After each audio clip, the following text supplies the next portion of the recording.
ধারে ৩৪,০০০ টাকা শোধ করতে না পারায় অপহরণের অভিযোগ, ৩.৫ লক্ষ টাকা মুক্তিপণ চাওয়ার দাবি। এলাকায় গেলে পুলিশকেও আটকে রাখার অভিযোগ। নিউ ব্যারাকপুর থানা এলাকার ঘটনা। ধারে ৩৪,০০০ টাকা শোধ করতে না পারায় অপহরণ, মুক্তিপণ চাওয়া হয়েছে ৩.৫ লক্ষ টাকা।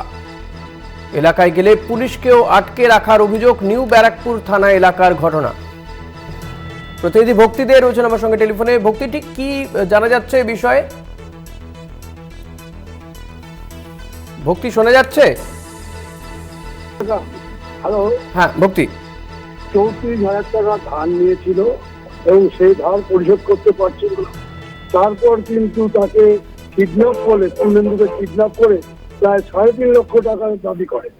এই কথা কিন্তু তার পরিবার, পূর্ণেন্দুর পরিবার যখন নিউ বলেন যে তাকে কিডন্যাপ করা হয়েছে তার হিসেবে, তারপর কিন্তু বিষয়টি দেখা যায় তাকে বিরাটিতে দেওয়া হয়েছে এবং বিরাটিতে দিয়ে তাকে মারধর করা হয়, অত্যাচার করা হয় এবং ফোনে বলা হয় ৩.৫ লক্ষ টাকা মুক্তিপণ না দিলে ছাড়া হবে না।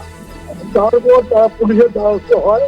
পুলিশের দ্বারস্থ হওয়ার পর পুলিশ একটা টিম তৈরি করে, তিনজন অফিসারকে নিয়ে এবং ৬ জন কনস্টেবল ছিল সেই টিমে। তারা কিন্তু তখন এই বিরাটির জায়গায় রেড করে, বিরাটি যেখানে রাখা হয়েছিল, রেড করার পর তাদেরকে ধরা হয়। এমনকি যারা নাকি এই পণবন্দি করেছিল তারা কিন্তু দেখা যায় পুলিশকেও তারা কিন্তু আটকে রাখে এবং তারা ওখানকার যে হোমরা চমরা বা মোস্তান বাহিনী আছে তাদেরকে দিয়ে। পরবর্তীকালে দেখা যায় নিউ ব্যারাকপুর থানা বিশাল পুলিশ বাহিনীকে সবাইকে উদ্ধার করে নিয়ে আসে। যাকে পণবন্দি করা হয়েছিল তাকেও নিউ ব্যারাকপুরে নিয়ে আসা হয় এবং দুজনকে আপাতত গ্রেফতার করা হয়েছে।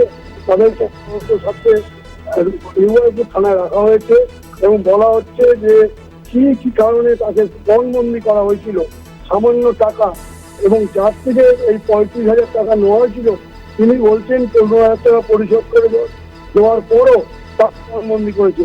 সম্পূর্ণ বিষয়টি নিউ ব্যারাকপুর থানা তদন্ত করে দেখছে।